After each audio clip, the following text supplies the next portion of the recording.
চারু, ও চারু, খুব কষ্ট হচ্ছে।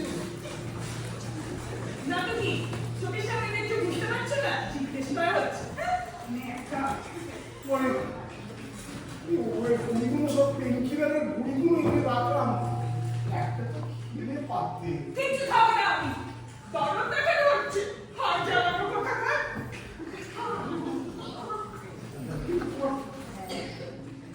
দাঁতে ব্যথা।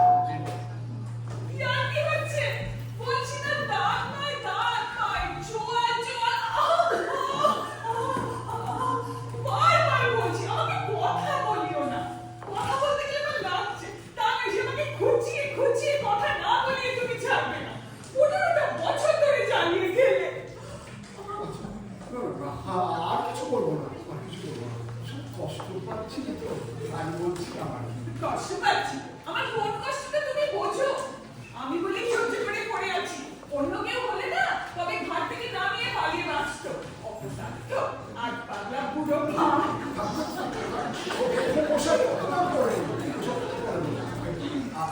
কথা বলতে তোমার লাগছে না? লাগো আমার জন্য ভেবে ভেবে বললে আমি বলেই সহ্য করে আছি অন্য কারোর পাল্লায় বলে বুঝতে কিছু বলি না বলে এ বসেছো আমার মনে হয় বর্দি হলো। বর্দি? বর্দি? চাবো কাল। গালে হাত দিয়ে বসে আছিস যে যতক্ষণ তো বললো তোমার কি দাঁতে ব্যথা আর কি বলবে বলার মুখ আছে দাঁতে নয়, বর্দি চোয়ালে। তাহাটা চোয়ালে ব্যথা হতে গেল কেন এই যদুপতি তুমি তো কিছুই খুলে বললে না আমাকে হলো কি করে আবার ঘুষি খেয়ে খুশি মানে চারু তো বলছে আমি নাকি ওকে ঘুষিয়ে বলছি। আমি বলছি মানে তুমি মারোনি বডির সামনে ন্যাকা সেটা হচ্ছে এত বড় মিথ্যে কথাটা তুমি বলতে পারলে এই মুহূর্তে আমাকে খুন করে ফেলে মিথ্যে কথা বলবে ন্যাকা কথা মিথ্যুক না মানে আমি মেরেছি বর্দি, আসলে আমি যে নিজে মেরেছি সে তো আমি জানি না, কি করে বলবো বলবে? আবার সেই দেখো দেখলে বডি দেখলে ওর ঢংটা দেখলে ছাদে কি আমার এমনি এমনি গা জ্বলে ও যে একটা কি চিজ থাম তো জানো এভাবে বলিস না সত্যি তো যদুপতি এইসব কি কাণ্ড কারখানা করছো তুমি তোমার মতো এরকম শান্ত বেচারা মানুষ সে যে তার স্ত্রীকে খুশি মারতে পারবে কিন্তু আমি জন্মেও ভাবতে পারি না আর তার উপর তুমি খুশি মেরেছো অথচ বুঝতে পারবে যে তুমি মেরেছো বাকি যাচ্ছে আমার মাথায় তো কিছুই হচ্ছে না তুমি খুশি পরশু রাতে এমন লাথি মারলো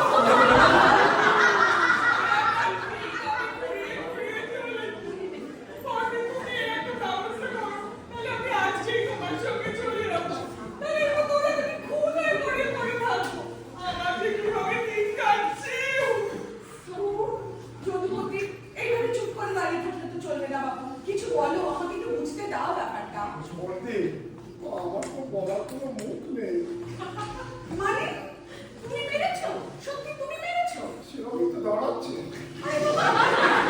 দাঁড়াচ্ছে মানে আমার সেই নেটে মুখ কেন খোলাখুলি বলতে পারছো না বডির সামনে লজ্জা শোনো বডি কদিন ধরে রাতে ঘুমের মধ্যে তিনি যুদ্ধ শুরু করেছেন ধুমধাম লাঠি তার সঙ্গে ঘুষির সঙ্গে আমার আওয়াজ ধিসুক ধিসুক ওই ঘুষির লাঠি খেয়ে তো আমার এই অবস্থা দেখো দেখো এখনো পায়ে কিরকম কাছিতে পড়ে আছে দেখো বাবা তাই তো আরে আরে খুব কষ্ট পাচ্ছিস তাই না কি গো যদুপতি এই বয়সে তোমার কি কাণ্ড কারখানা আচ্ছা তোমার কি কোনো মানসিক দুর্যোগ চলছে ভেতরে ভেতরে কারোর উপর রেগে আছো অথচ তুমি সেটা প্রকাশ করতে পারছো না এইভাবে সব প্রকাশ পাচ্ছে এরকম কি কেউ আছে আছে আছে বর্দি, আমি বোধহয় আমি আমার এই অফিসের বড় মেম সাহেব আছে, আমি তাকে বোধহয় রুমের মধ্যে মারি।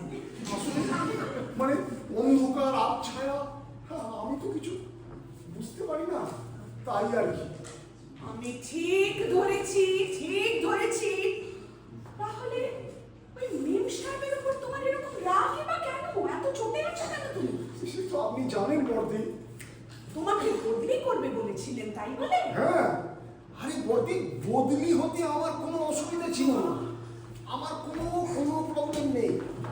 আরে নয় বড় মেম সাহেব বলেছে, আমি নয় বদলি হয়ে গেলাম, কিন্তু যেই বদলির কথা বললাম না, তুমি চালু করে বেঁচে বসলো। কেন বেঁকে বসবো না?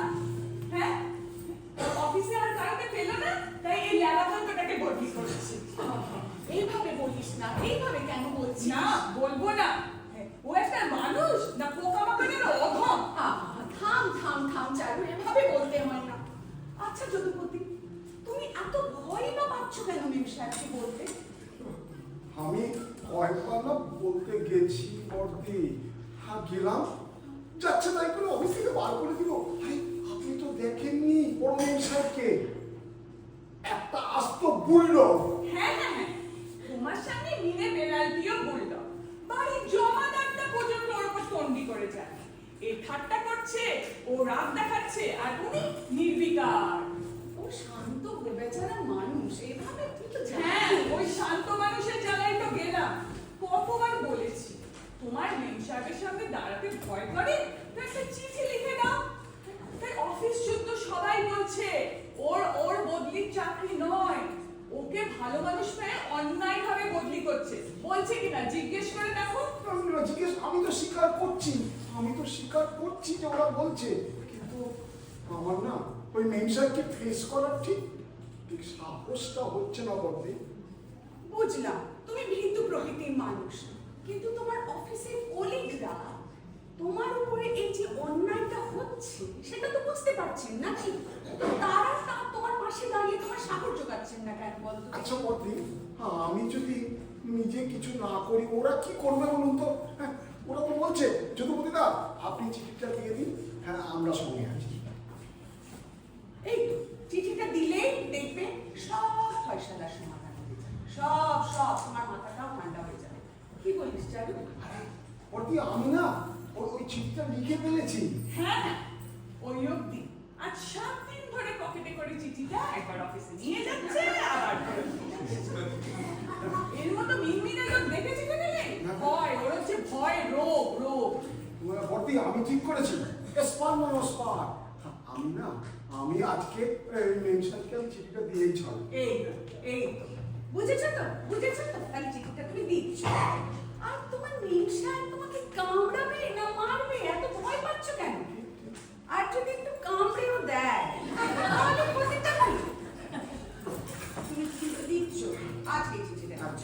ওকে চালু, আজকে চলি রে, নিজের একটু খেয়াল রাখিস, খুব কষ্ট পাচ্ছিস। আজকে যাই, ঠিক আছে। আমার আবার অফিস যেতে হবে, আর দুপুরে তো দাদা আসবে, একটু বুঝিয়ে শুনিয়ে নিস। চলি। আচ্ছা, তুই ওষুধ খাচ্ছিস তো? না। আরে আমি ওষুধগুলো এনে দিয়েছি বর্দি, রাগ করে খাচ্ছে না। না না, রাগ করে খাবি না। এরকম কেন? নিজেকে কষ্ট দিচ্ছিস কেন? ওষুধ না খেয়ে না, তোরই তো কষ্ট। ওষুধ খাবি। আচ্ছা শোন, আমার মনে হয় কয়েকদিন না তুই ওর বিছানাটা একটু আলাদা হবে। ওকে আলাদা শুতে দে, দেখবি একবার চিঠিটা দিলেই ওর মাথাটা শান্ত হয়ে যাবে, তারপর এসব হবেই না। এই তো আমি তো এই কথাটাই বলার চেষ্টা করছি বর্দি, বলেছি না কয়েকদিন রাত্রিবেলা আমার হাত পা দুটো বেঁধে শুয়ে আসবে। কত আজব চিন্তার কথাবার্তা, এভাবে কি হয় নাকি? হ্যাঁ, আজব রোগের আজব দাওয়াই দরকার। বাজে কথা দাও চারু, বাজে কথা দাও। তুমি চিঠিটা আজকে দাও, দেখবে সব ফয়সালা হয়ে যাবে। হ্যাঁ বর্দি, আমি চিঠিটা আজকে দেবো। আর আমাকে মেম সাহেব কি করবে? হ্যাঁ, আর বকবে না মারবে না কামড়াবে? আর একটু কামড়েও দেয়। একদম, তুমি বুঝে গেছো তো? শুধু বলতে আমি আসি।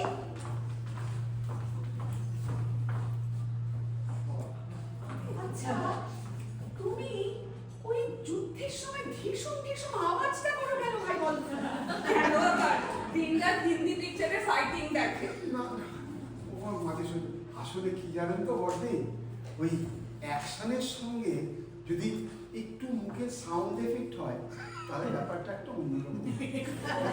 এই যেমন ধরুন কেউ হাঁচছে, তা হাঁচির সময় কি করে? হ্যাঁ,